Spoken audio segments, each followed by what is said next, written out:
Selamat sore Bapak Ibu, Saudara-saudari keluarga besar GKI Marta Direja Purwokerto di berbagai tempat dan di berbagai kota. Puji Tuhan, pada sore hari ini kita boleh kembali berjumpa di dalam kalam online. Hari Kamis tanggal 1 Juni 2023. Dan pada sore hari ini kita akan bersama-sama merenungkan suatu tema, yaitu senang bersekutu. Dan sebelum kita masuk lebih jauh di dalam kalam online ini, mari kita bersama-sama memuji Tuhan, yaitu oh betapa indahnya.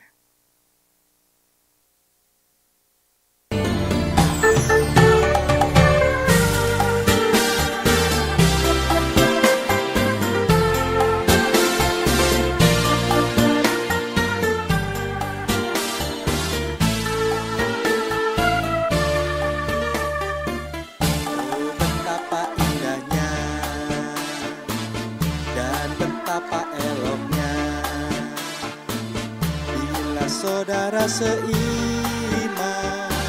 hidup dalam persatuan. Oh betapa indahnya dan betapa eloknya bila saudara seiman hidup dalam persatuan.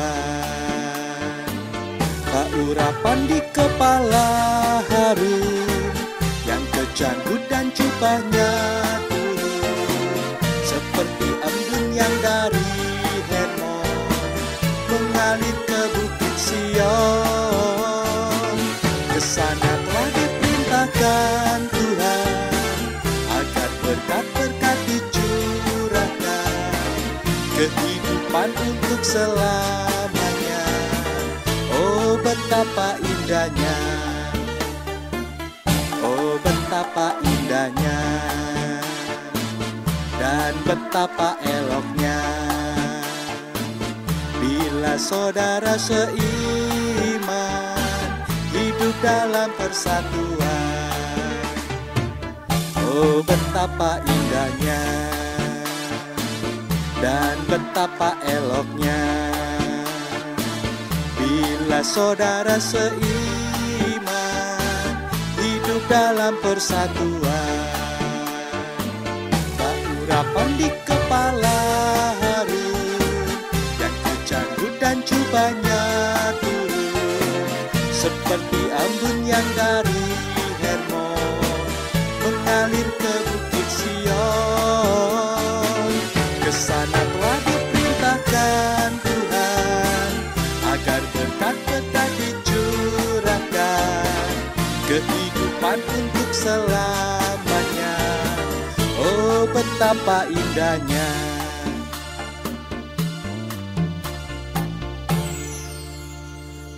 Mari Bapak Ibu Saudara kita bersatu di dalam doa.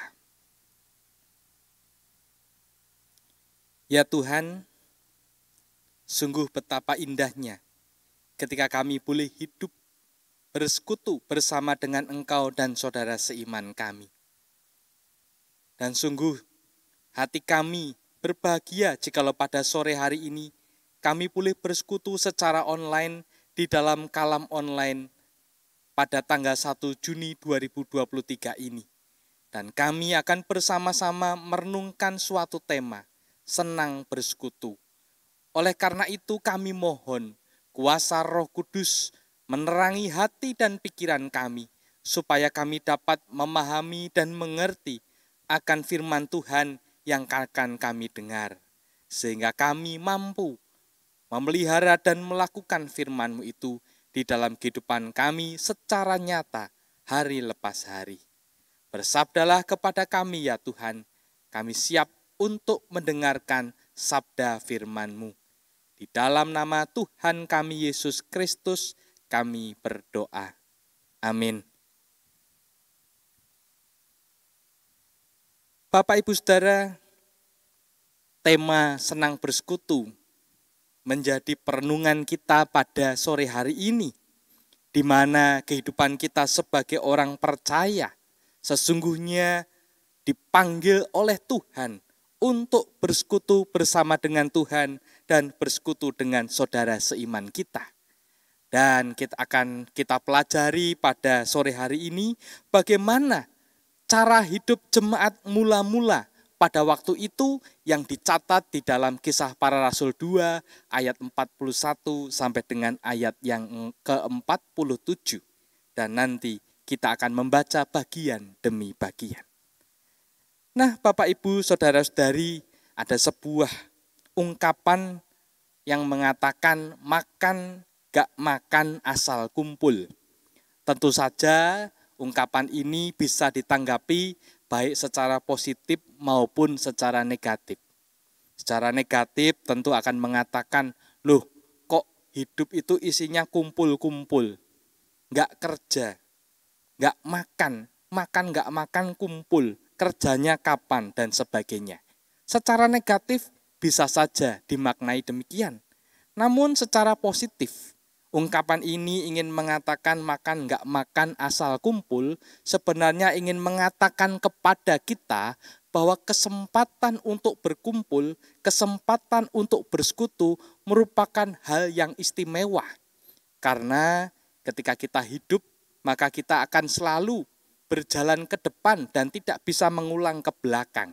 Sehingga ketika momen kumpul atau momen bersekutu itu hilang atau tidak dilakukan, maka kita akan kehilangan kesempatan yang berharga untuk berjumpa dengan orang-orang yang kita kasihi, orang-orang yang ada di sekitar kita, yang mana kita boleh saling membantu, saling menolong, menguatkan, dan menghibur.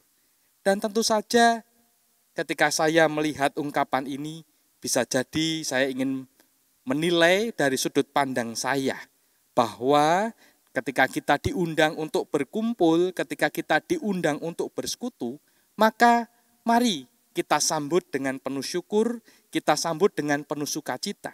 Tidak usah kita berpikir nanti kalau kumpulan atau persekutuan itu makannya apa ya. Karena pada zaman sekarang ini kita seringkali pilih-pilih perkumpulan atau persekutuan. Kita melihat kalau perkumpulan itu ada makan-makan enaknya, wah, yang datang banyak ya, berbondong-bondong. Tetapi ketika persekutuan itu atau perkumpulan itu tidak ada jamuan makannya, mungkin kita mengatakan, wah, gak ada makan-makannya, kita tidak akan datang ya. Kita seringkali mangkir dan sebagainya. Nah, bagaimana cara hidup jemaat mula-mula pada waktu itu? Menyikapi kehidupan mereka sebagai orang percaya yang baru, yang mengikut Kristus di dalam kehidupan pada zaman itu. Mari kita lihat bagian demi bagian. Kisah Para Rasul 2 ayat 41 berbunyi demikian. Orang-orang yang menerima perkataannya itu memberi diri dibaptis. Dan pada hari itu jumlah mereka bertambah kira-kira 3.000 jiwa. Nah, Bapak Ibu Saudara, ternyata orang-orang yang hadir pada peristiwa Pentakosta pada waktu itu dan juga kemudian mendengar khotbah Petrus, di mana Petrus mengemukakan, menceritakan, menyaksikan Yesus sebagai Tuhan dan Juru Selamat yang mereka salibkan dan menjadi berdosa oleh karena kita. Itu akibat mereka semua. Sehingga banyak orang yang mendengar pada waktu itu menyadari akan kesalahan, akan keberdosaan mereka, menyalibkan Yesus Sang Juru Selamat itu, Sang Mesias yang diutus oleh Tuhan. Sehingga ketika Petrus berkhotbah, banyak orang menerima khotbahnya itu dan bahkan memberi diri mereka untuk dibaptis. Menarik.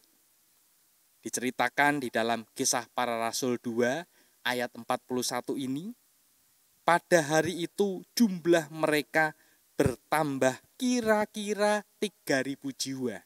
Tentunya angka 3.000 ini bukanlah angka yang sedikit. Angka yang sangat banyak, besar, 3.000 jiwa. Dan biasanya kalau berkata soal jumlah jiwa, biasanya itu yang dihitung hanya sekedar yang laki-laki. Tetapi menurut para penafsir, 3.000 jiwa ini bisa laki-laki dan juga perempuan, bahkan budak-budak yang mengikuti mereka di dalam kehidupan berumah tangga, berkeluarga, itu pun ikut menerima diri dibaptis. Dan sungguh luar biasa, mereka pada waktu itu memiliki jumlah yang sangat besar dan menjadi cikal bakal jemaat mula-mula pada waktu itu. Kemudian Kisah Para Rasul 2 ayat 42 melanjutkan cerita demikian. Mereka bertekun dalam pengajaran rasul-rasul dan dalam persekutuan, dan mereka selalu berkumpul untuk memecahkan roti dan berdoa. Jadi mereka tidak hanya sekedar dibaptis, tetapi mereka menampakkan diri mereka mengalami perubahan dengan mereka bertekun dalam pengajaran rasul-rasul. Artinya ketika mereka memberi diri dibaptis, mereka siap untuk diajar. Dan ini sebagai tanda bahwa mereka siap untuk dimuridkan, menjadi murid-murid Kristus. Dan bahkan ketika mereka bertekun dalam pengajaran rasul-rasul, mereka pun tetap hidup di dalam persekutuan, di dalam perkumpulan jemaat mula-mula pada waktu itu. Dan menariknya, dikatakan mereka selalu berkumpul untuk memecahkan roti dan berdoa. Ini yang membedakan jemaat mula-mula pada waktu itu dengan orang-orang Yahudi. Mereka walaupun masih beribadah di bait Allah, mereka tetap juga memecah-mecahkan roti. Karena itulah yang telah diajarkan Kristus kepada para muridnya, bahwa hal itu menjadi peringatan akan aku, sehingga jemaat mula-mula ini tetap melanjutkan tradisi memecah-mecahkan roti itu di dalam kehidupan persekutuan mereka. Dan tidak hanya berhenti sampai di situ, mereka juga bertekun di dalam doa. Doa mereka sungguh dilakukan dengan sungguh-sungguh, karena mereka menyadari betul bahwa mereka saat ini telah dibaptis dan menerima pengajaran rasul-rasul, sehingga ini saatnya mereka bertekun juga hidup di dalam doa mereka setiap hari, bahkan setiap saat. Kisah Para Rasul 2 ayat 43 sampai 45. Di bagian ini diceritakan, maka ketakutanlah mereka semua, sedang rasul-rasul itu mengadakan banyak mujizat dan tanda. Dan semua orang yang telah menjadi percaya tetap bersatu. Dan segala kepunyaan mereka adalah kepunyaan bersama. Dan selalu ada dari mereka yang menjual harta miliknya, lalu membagi-bagikannya kepada semua orang sesuai dengan keperluan masing-masing. Bapak Ibu Saudara, di ayat 43 dikatakan, maka ketakutanlah mereka semua. Siapa mereka yang takut? Menarik bahwa pada waktu itu banyak orang mengikuti para rasul ini. Bahkan beberapa di antaranya melihat dengan mata kepala sendiri bagaimana para murid Yesus ini menerima karunia roh. Mereka berkata-kata dengan bahasa roh, bahasa di mana mereka dapat mengerti, bahasa bangsa mereka. Padahal para murid ini bukanlah orang-orang yang berpendidikan. Mereka hanyalah para nelayan, orang rendahan. Sehingga ketika para rasul ini mengadakan banyak mujizat dan tanda, mereka kagum, mereka tertegun, bahkan mereka mengalami ketakutan, kegentaran dan menghormati para rasul-rasul ini. Mereka takut jikalau tidak menghormati para rasul ini, mereka akan mendapatkan hal-hal atau situasi yang buruk yang akan mereka alami. Dan kemudian juga dikatakan semua orang yang telah menjadi percaya tetap bersatu. Dan segala kepunyaan mereka adalah kepunyaan bersama.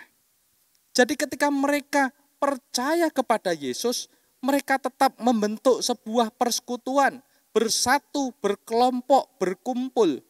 Tentu saja kita tidak bisa mengatakan bahwa mereka akan selalu berkumpul yang 3.000 orang itu terus-menerus.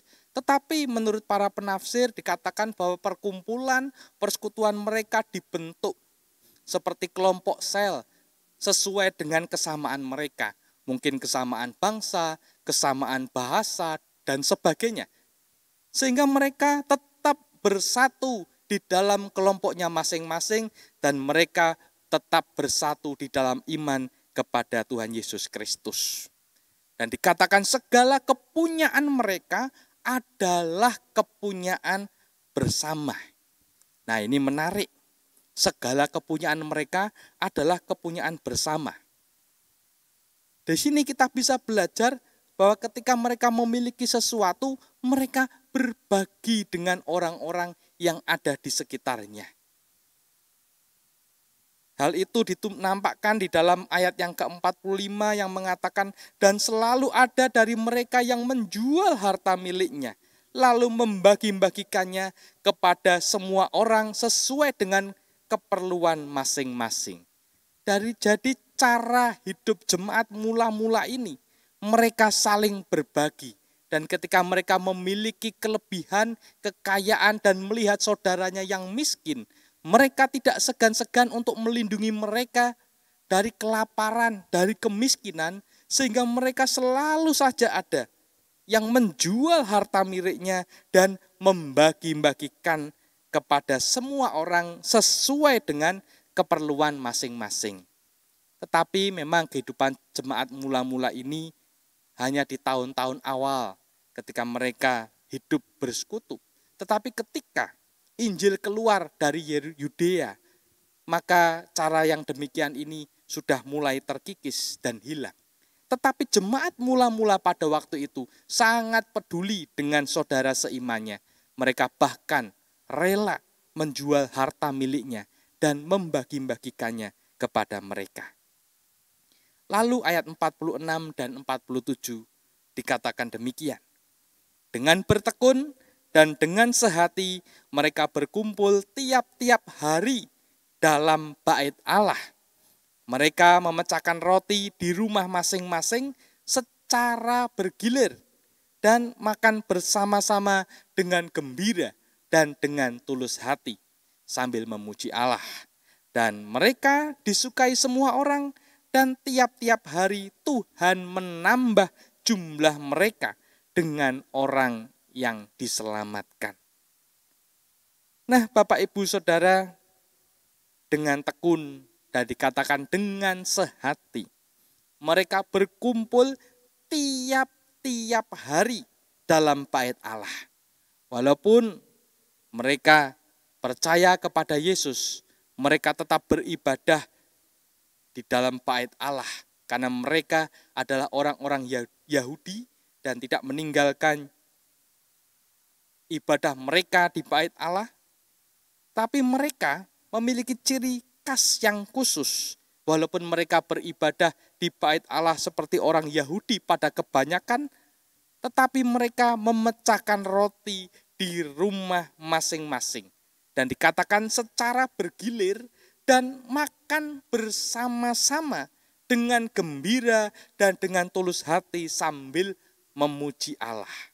Ini adalah ciri yang khas, yang khusus, yang dimiliki oleh cara hidup jemaat mula-mula pada waktu itu. Mereka meneruskan tradisi memecah-mecah roti dan bahkan itu dilakukan masing-masing di rumah dan dilakukan secara bergilir. Dan dikatakan makan bersama-sama. Artinya mereka makan dalam satu meja, mereka duduk bersama-sama, sehingga tidak peduli apapun jabatan mereka ataupun dari mana mereka berasal, mereka makan bersama-sama. Mereka memandang sesamanya sebagai keluarga. Inilah persekutuan yang sejati ketika kita sama-sama melihat sesama kita sebagai manusia, sebagai orang-orang yang dikasihi oleh Tuhan, sehingga kita pun diundang untuk mengasihi orang-orang yang ada di sekitar kita. Sehingga kita tidak perlu terkejut ketika mereka diceritakan gembira dan dengan tulus hati sambil memuji Allah. Ketika mereka melakukan makan bersama, mereka gembira dan dengan tulus hati sambil memuji Allah. Dan bahkan dikatakan mereka disukai semua orang. Yang menyukai mereka bukanlah hanya sekedar orang-orang yang percaya kepada Kristus, tetapi mereka yang melihat yang masih belum percaya pun ternyata menyukai apa yang dikerjakan oleh jemaat mula-mula ini, di mana mereka mau berbagi, mau bersekutu, mau berkumpul, makan bersama, memecah roti dan membagikannya, dan bahkan menjual harta miliknya dan diberikan kepada mereka yang miskin sesuai dengan keperluannya.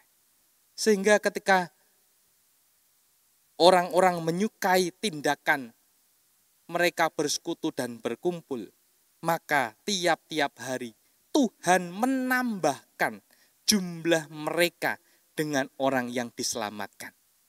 Dikatakan tiap-tiap hari. Jadi tidak seminggu kemudian atau sebulan kemudian, tetapi dikatakan tiap-tiap hari Tuhan menambah jumlah mereka dengan orang yang diselamatkan. Nah, Bapak Ibu Saudara, dari cara hidup jemaat mula-mula ini yang senang bersekutu, senang berkumpul, kita pun diundang untuk mau senang bersekutu dan berkumpul di dalam kehidupan kita secara nyata. Memang saat ini di dalam kalam online kita bersekutu secara online.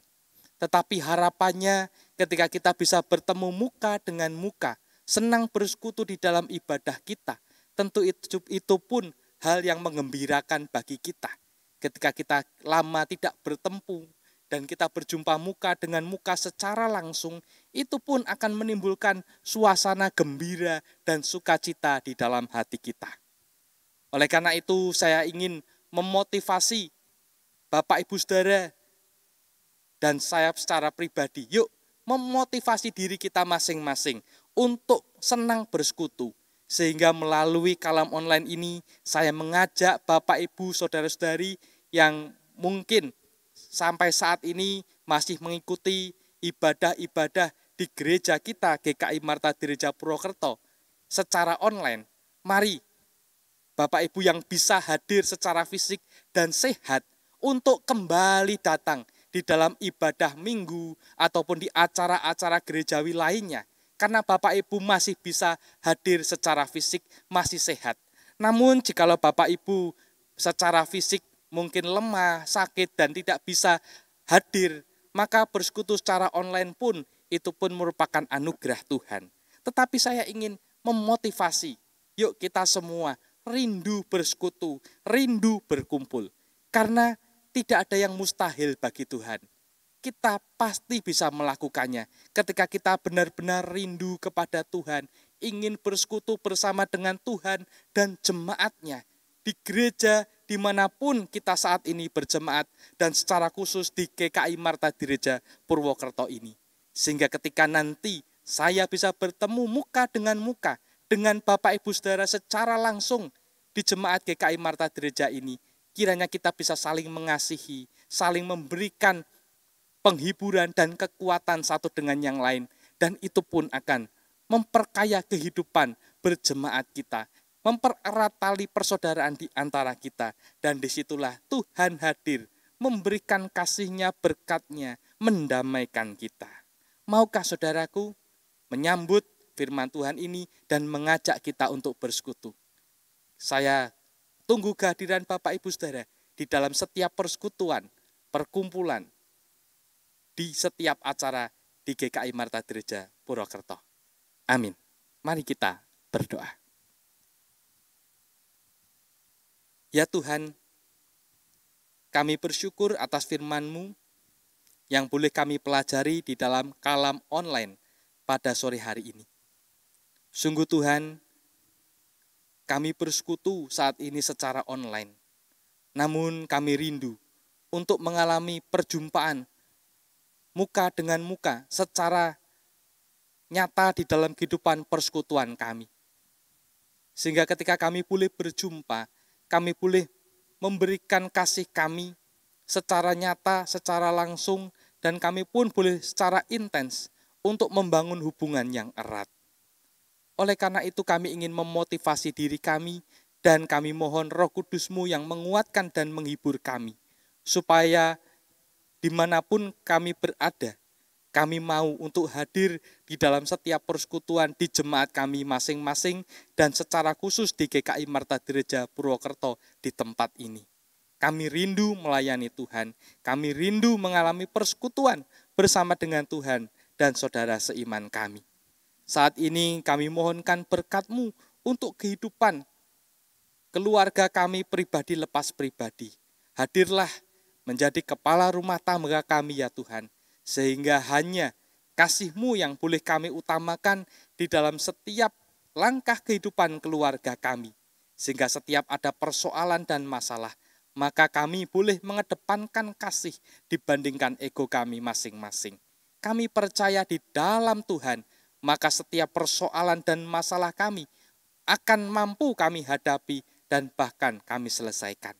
Berkati juga pekerjaan dan usaha kami, supaya dengan berkat-Mu Tuhan, maka kami dengan tetap semangat bekerja dan menjalani usaha kami, dan berkat-Mu mengalir mencukupkan kami. Berkati juga ya Tuhan kehidupan anak-anak kami, supaya mereka mampu bertumbuh secara sehat, secara baik, dan bahkan mereka pun terus berkembang menjadi anak-anak Tuhan yang penuh dengan cinta kasih dan senang bersekutu, senang untuk berkumpul dalam nama Tuhan. Kami juga berdoa untuk kehidupan jemaat-Mu di GKI Martadiraja Purwokerto di tempat ini. Kiranya ya Tuhan, kami mampu memberi diri kami, memberikan talenta dan karunia kami untuk melayani Tuhan melalui setiap kemampuan yang kami miliki masing-masing yang tentunya berbeda, dan itu semakin memperlengkapi kehidupan pelayanan kami di jemaat-Mu di tempat ini. Berkati juga kehidupan bangsa dan negara kami, pemerintahan bangsa kami, kiranya Tuhan Engkau yang memberkati, supaya ketika mereka nantinya boleh mengambil kebijakan, mengambil sebuah keputusan untuk kepentingan negara ini, kiranya kepentingan itu sungguh-sungguh memperhitungkan untuk kesejahteraan seluruh rakyat Indonesia dan bukan kepentingan segelintir orang ataupun kelompok. Kami mau Tuhan, Engkau yang memberkati pemimpin bangsa kami dengan kuasa Roh Kudus, supaya mereka memimpin dengan takut akan Tuhan. Dan saat ini kami pun berdoa kepada seluruh peserta kalam online, supaya diberkati Tuhan, tetap sehat selalu, tetap semangat selalu di dalam hidup, dan tentu saja kami berdoa supaya kami tetap semangat di dalam bersekutu, baik secara online maupun secara persekutuan nyata di dalam kehidupan kami hari lepas hari. Inilah doa kami ya Tuhan, yang kami mau naikkan di dalam nama Putra-Mu yang tunggal, Tuhan kami, Yesus Kristus, kami berdoa. Amin. Bapak Ibu Saudara, sekian kalam online pada sore hari ini. Sampai jumpa kembali di kalam online selanjutnya. Tuhan Yesus memberkati. Amin.